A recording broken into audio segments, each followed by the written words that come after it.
So, I watched Peacemaker, and it was very good but not great, with some issues. If you don't know, Peacemaker is a spin-off of James Gunn's The Suicide Squad, and is also written and directed by him. It's available on HBO Max, and has 8 episodes, and Season 2 has been confirmed. Now, I know what you're thinking, why would I want to watch a series about Peacemaker? That sounds stupid. James Gunn shows us once again, it's not about concept, it's about execution. And Peacemaker is executed very well, albeit with some issues, as I said before. Peacemaker is an action comedy, though I would put comedy first, as it is more comedy than action. It's also a character study of the character of Peacemaker, who, despite being despicable in The Suicide Squad, you will learn to love over the course of the show. And I would just like to have a commendation for how good John Cena is as an actor. It's a shame that we live in a world where The Rock has become so much more popular for many years, despite being a terrible actor, and John Cena has tried to be an actor since 2006 and has only taken off recently. He has a lot of very good dramatic scenes where he gets to emote and shows off his acting chops, and I'm excited to see him in further projects. Anyway, back to the Peacemaker. In addition to being a character study, there's also an interesting story going on with this conspiracy about aliens infiltrating the government. Just like the Suicide Squad movies, it doesn't really make any sense as to why they'd send a bunch of incompetent people to deal with this huge worldwide threat, but whatever. Something I really enjoy is it's a very unglamorous look of being a superhero and existing in a superhero universe. It reminds me a lot of the comic book The Superior Foes of Spider-Man, which I recommend, where being a highly skilled or superpowered being is just a normal thing in this universe, and most quote-unquote superheroes live a very boring and somewhat pathetic life.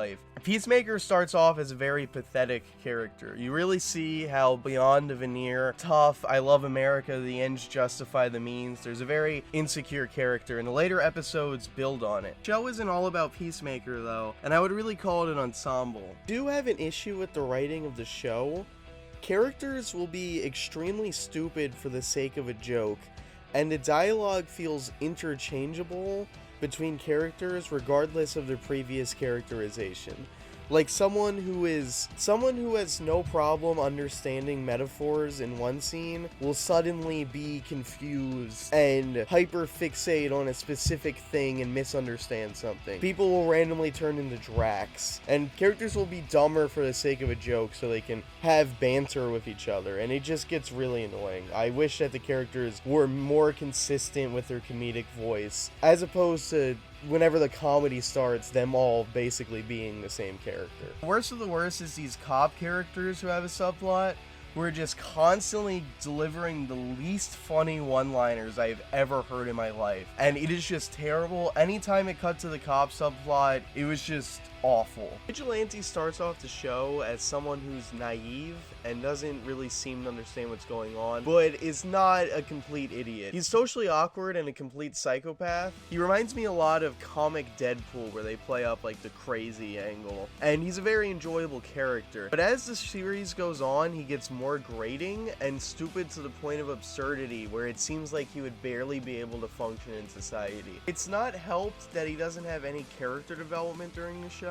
Still like him as a character, but it gets very annoying by the end. And I hope in season 2 they develop him more as a character and dial down his stupidity to make him more like he was in the earlier episode. A lot of the action scenes are just okay. They're not terrible, but I feel like they could have been executed in a more interesting way. And then the series finale is very anti-climatic. The way that they defeat the villains seems way too easy, and it reminds me of when you find an exploit in a video game, like you find a really overpowered move and you just use that to cheese the final boss. A review of Peacemaker. I know I complained a lot in the review, but it is a very good show, very funny, and it's an interesting character study. It's hard for me to articulate when I like something. I kind of just go, oh, I liked it. So that's why my reviews are usually just me complaining about things. But you should definitely check out Peacemaker, especially if you like superhero stuff. It's a fun subversion of the glamorous and epic superhero thing, where it's really just a pathetic man just coming to grips with his past. Anyway, thanks for watching my video. Be sure to like and subscribe for more content, and comment below who's your favorite DC character. Bye bye.